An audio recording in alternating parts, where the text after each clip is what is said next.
Welcome to the Next Generation Tour Finale. I'm your host, Terry Miller, the Disc Golf Guy. We're out here at Fountain Hills, and I'm joined by Colt Breck. Colt, we're going to walk over and take a look at one of the cards as they are on hole number 16. And we may just follow along, maybe see if we can get a little action from 16, 17, and 18.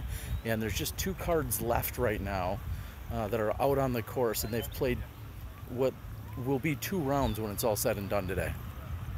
Correct. And who do we have on the tee right now as we move over? On the tee right now we have Andrew Cornwell out of Region 4. He's a winner. Region 4 winner, Andrew.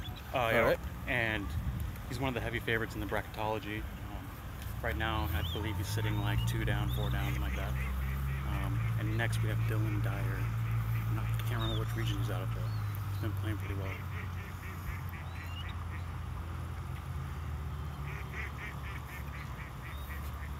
As you said, Dylan teeing off here on 16. And we'll just give you guys a little taste of the action of what's going on. Of course, we're going to be fully live on Smashbox on final round Sunday afternoon. And so next, this is Alan Bowers. He's a local here in Region 8 in Arizona.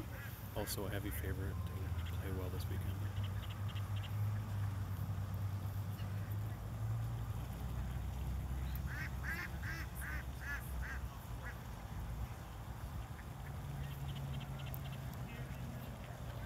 I think you said Alan Bowers going with the hyzer out and around. This is a pretty straightforward hyzer shot. There's a mandatory that you must go right of the trees out in the middle of the fairway. Oh, it's a double mando actually. There's a mando right here too. But one off the tee. If you miss the first one, then you're in real trouble. Yeah, so here's Ben Boyder. He's out of Tallahassee, Florida. One of our older competitors at Next Gen. From what I hear, his cardmate says he's having a pretty decent round this round. All right, well, he's on the bottom of the box at the moment, but we're going to move up. We'll see if we can follow along.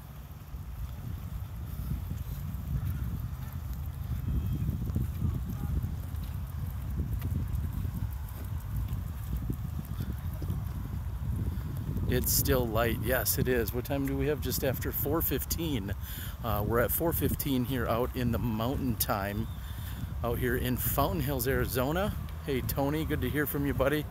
I think you last sent me a email I need to respond to. Please go out and share the link with everyone. We're watching a little live disc golf. We're just moving down the fairway. We'll see if we can get a couple of holes of action. This is our second to last group that needs to come in here on the day. And the last card is still a couple holes back, moving a little bit slower for some reason. Hey, Andrew Clayson. I got in on the bracketology. Thanks for all the hard work out there. Everyone here appreciates it. Colt, last night we had quite a debate, and I was first to admit that I don't know these players nearly as well as you do. As my phone's trying to mess with me. But we got a lot of great players out here, and we've seen some pretty incredible scores today. Yeah, absolutely. We have a Silas Schultz. He shot a record-setting 9 down for an amateur. It came in at about 1030 rating. Him and Kendall Moody both shot that. The next best after that would have been a 7 down by Andrew Tucker. And then after that, everybody else was in the 50s pretty much. But here we go. Alan Bowers for birdie. Boom. No problem, Alan Bowers. There's a birdie. And a really unique format, just so everyone knows. The scores are all posted from first round this morning. However, whoever you played with during the first round, you went right back out. You had a 1-hour lunch break, and then you went and played with that exact same group 1 hour later. So there was a rolling start throughout the day, as we see another birdie here on hole 16. So the rolling start meant you were in the same foursome both first and second round, which is something somewhat unique out here. And everyone, of course, will then get shuffled tonight, so there will be new foursomes for tomorrow morning, but still going with tee times. Tee times, and we're going to do the same rolling start tomorrow, so you'll play with the same group. Exactly, the same group. And then there'll be a cut after tomorrow night. So as those guys are going to move off, we saw a star frame. Yeah. That's not a bad opening. All of a sudden we show up and star frame takes place. I don't know. Trying to work the gimbal. We're going to actually hang out here a little bit because we're going to be able to see them driving on hole 17. Yeah, getting some good footage. Sure am. Yes, sir. and they're driving on 17. And in the meantime, we'll be able to turn around and see some action over on 14. Now, I believe hole 14 was actually aced earlier in the day. Correct. It was skip aced by Alex Stoops. Had a huge skip ace through the trees. I was lucky enough to witness it, but not quick enough to get my phone out. And then also there was an ace on hole 1 today. Lefty Ethan Shantz. Yep. Ethan Shantz. On video, so. Both his mother and his father have a version of it. I think they both were what looked to be camera phones, so not quite as clear or as dialed in as you'd normally like, but we'll see if we can edit that together so everyone can still see it. But big lefty hyzer ace out over the water on 1. That's pretty awesome. Yeah, all air too. All air, all the time. Hole 17 is one of the longer ones out here, but very reachable as everyone's up standing on the tee. And as I pan over to our right, that's where we're seeing hole 14. And my gimbal does not want to play nicely today. So I'm going to do our best to just hold it as steady as I can for you. Again, you said this is Andrew Cromwell? Andrew Cornwell. Cornwell. Yes. He won his regional qualifier by 11 strokes. Wow. His regional championship, I should say. And a great drive. Looks like he's going to be just a bit short. What a great drive here on 17. If anyone's got any questions, Colt here has all the answers. As most of you know, I don't know much. I bring in smarter people for that. And here we got Dylan Dyer again. I don't know much about him other than his name. He's playing okay today. So it's really unique. We don't really have specifically a leader card, so to speak, to cover this second round. Again, because everybody just stayed in the same group first and second round. At the end of the day, though, there will be a shuffle. It's a good looking shot.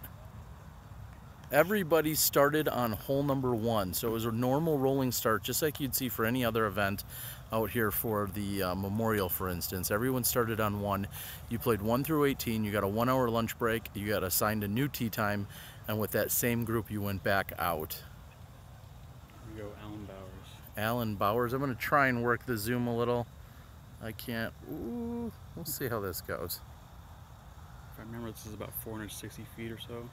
Sounds about right. Very reachable with a really good pull. Yes. As it plays downhill.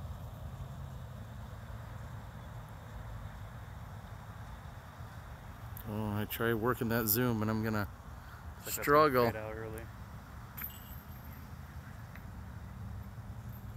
The tree's short here, and it looks like you really want to be over there. That's exactly where the basket's at. And yes, Neon Kitty, we are live. We're in another time zone, so that's how there's light out here. It's about 4:30 or so, if I had to guess. In fact, there's an interesting story, probably the most interesting story of the entire tournament today so far, is in fact time zone related. As we see that go up and over, that's going to be short. Again, the basket out there. One of the favored picks, maybe one of the most heavily favored people to win the entire event. I saw him at Am Worlds in the Final Four. Chris Kesselhoff? Chris Kesselhoff, yeah. He's out of Southern California. Missed his tee time due to not adjusting for being in California, and he ended up missing his first 3 holes, so he took par +4.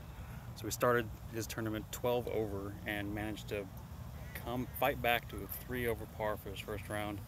And now he's sitting, I believe, 2 under par for the tournament, and he's made his way back into the top 36, so he should be able to make the cut still. That's incredible. He played very well today. Started out 7-8-7 because he showed up late. You are then assessed par +4.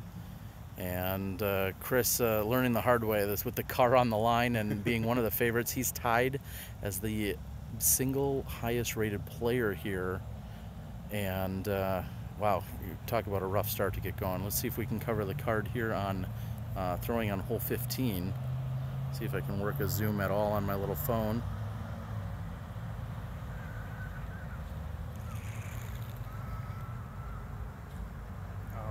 Tree-9. Here we go. We have Region 2 champion Michael Smith. see if he can reach the green.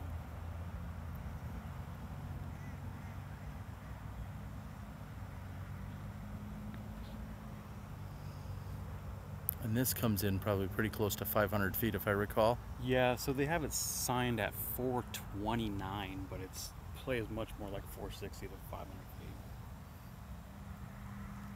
Here we go, Quinn Rodius, another young gun here. I believe he's got the distance to get there. Yeah, going full hyzer. Yeah, and looks like he's up toward the That basket. looks pretty parked, yeah. Great shot by Quinn. I've heard a lot about him as a massive thrower. And here we got Derek Bricker, and from what I noticed, he's one of the shorter throwers in the tournament. We may be in good position as they're going to move down hole number 15. We're here, at, of course, on 16, which parallels 15. We'll also see if we can get over and check out some more action. We'll be able to catch up with them, maybe watch hole 18's tee shots. Yep. See who can keep it in bounds. So again, 36 holes today.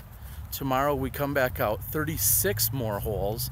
And then on Sunday there'll be a cut to, some will play just 18 holes. Yeah, they'll cut to 36. So your top 36 players are going to play 18 holes. Then we'll cut again to your top 16. They'll play 9 holes. And then we'll cut to our top 5, and they'll finish out with the final 9. Okay. We're gonna move over. I'm gonna actually, I'm gonna stop. We're gonna see if I can adjust my, whoops, there's my hand. I'm gonna see if I can adjust a few things here. Bear with us for a moment, everyone. Here, can you hold that? And I'm going to see if we can get a new battery in my gimbal here in hopes that, actually, I don't know if that's gonna matter. Let's just do this. This doesn't need to be on here. You guys are getting the full behind-the-scenes production. Not a bad view in the meantime. Looks like Andrew Cornwell just cashed his deuce.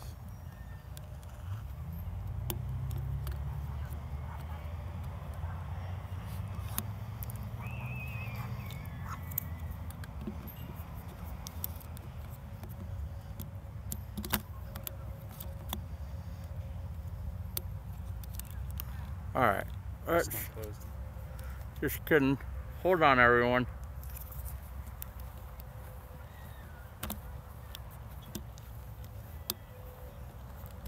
Why is it not closing?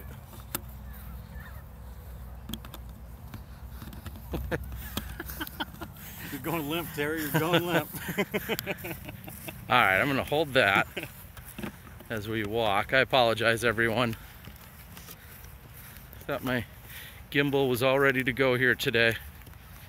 It's saying otherwise.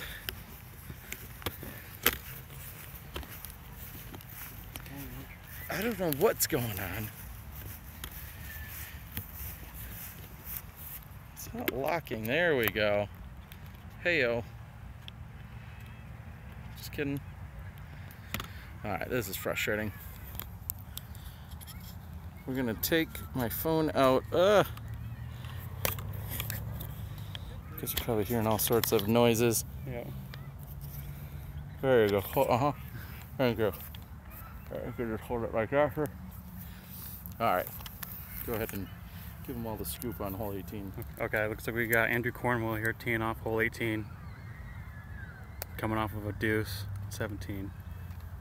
Blasting one out. It's looking good. And he's safe. Stepping up next, looks like we got Dylan Dyer. Also going backhand.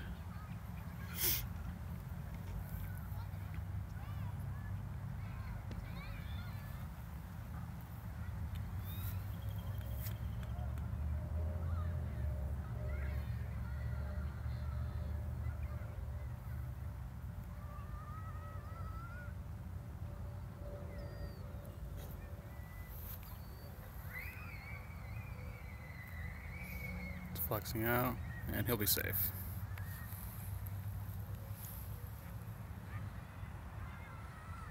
And I've seen this towel put down on every tee, at least that I followed today. So Apparently going for some added grip and or comfort by throwing onto a towel here on the cement tees. Yeah, we've had a lot of players talk about tee pads being slippery today.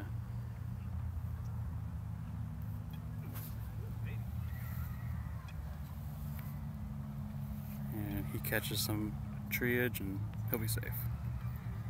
Inbounds. There's virtually no wind to speak of out here this weekend, or today at least. We'll see if the wind picks up in the next couple of days. It's been pretty crazy just how calm it's been out here today. Yeah, other than a little bit of breeze when the fountain's going, it's been super calm. And cool, not very hot. Got a mixture of sunshine and clouds. More cloudy than anything though.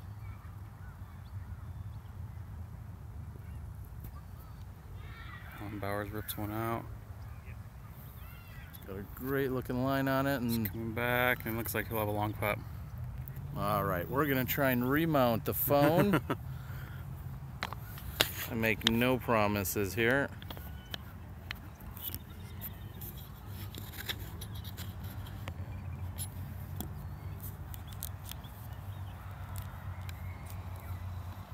And hopefully we'll be a little bit more stable. Look at that, it seems to be a little bit better for you guys. All right, as we're gonna move down with this group, or not.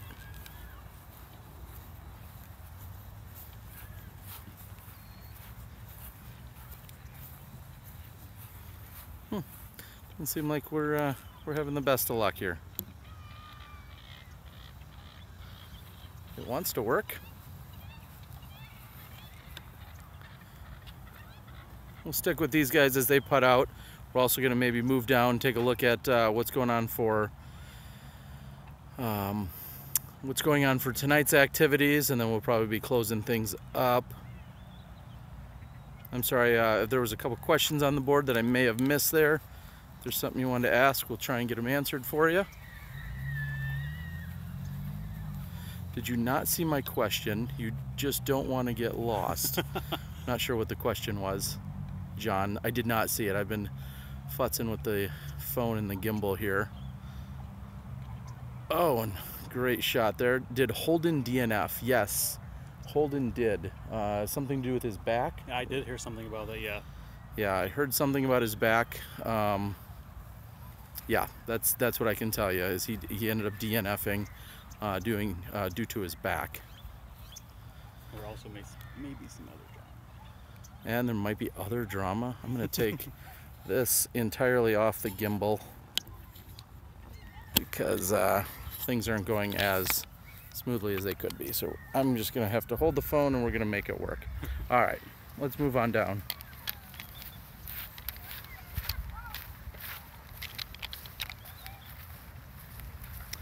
Tonight the players are going to be treated to a free dinner, which is pretty awesome. Yeah, we're gonna have a banquet dinner at the Fireside Grill at the Lux Hotel, where most of the players are staying. Yeah, I apologize for the shake, guys. I had a gimbal with a spare battery all ready to go here and doesn't want to cooperate. Wait, other drama? As in the camera or Holden's DNF? No. Is there scoring? There may be some scoring drama. We're still waiting to confirm with everybody from the card, but look for that. Felberg is off in the distance. You see a sea of red shirts off behind us. That is the massive staff out here that are for the championship weekend. No shortage of helpers, effort, volunteers, and staff. Just a ton of people out here. I'm going to walk a little bit. Apologize for the shake. Yeah, I've gotten so spoiled by having my gimbal that now when I have this is ridiculous. Yeah. So we're going to cut things short here pretty soon, guys. But we are glad you could join us, bring in some of the action. So coverage for everyone, just to give you guys an update. Tonight we're going to put together a little bit of a highlight package, a montage of various shots. tried to get every single player that's here. We're going to try and get them all into the video so everyone can see themselves, share it with all their friends. Tomorrow we're going to do a little bit more post-production coverage, and then come tomorrow night there's going to be a live podcast from a stationary camera that's going to take place right over there, actually, at Euro Pizza.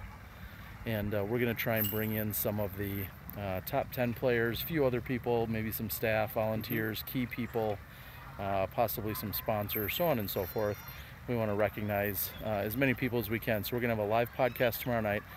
And then on Sunday at 1 p.m. Mountain is when we're going live with the semifinalists, which will be 16 players.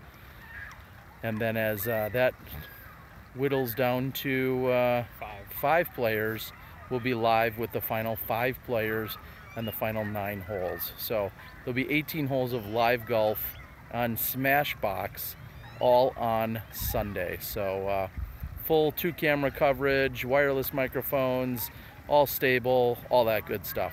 Do they sell beer? They sell it, and I think there's some sponsorship even taking place. Some people even drink it. They even have a peanut butter beer. A peanut butter beer that I keep hearing about. So I'm going to pan over this, give you guys a beautiful view. Yeah, thank you. There's the Kia Soul. The players are going to be playing for a brand new Kia Soul.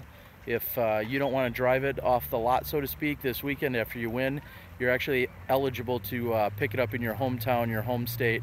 Find your local Kia dealer, and they'll make the arrangements so that you'll be able to go get your, the winner will be able to go pick up their car a little bit more locally if they don't want to take it and drive it away today, or on Sunday or Monday, that is.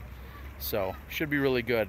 People call in and buy Terry a ton of beers. I don't know if that's a good idea. Well, maybe tomorrow night. Yeah. We'll definitely see you Sunday. I'm playing local tomorrow, RJ says. Is the peanut butter beer a Bevel beer? No, there's not. That is not happening.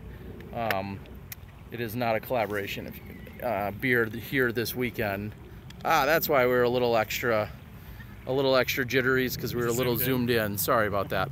So anyways, I thought we'd give you guys the view. Colt, I want to thank you for joining and giving me the insights. By the end of the weekend, hopefully I'll know more of these names as we're out here at Fountain Hills. Anything you want to share with everyone, Colt?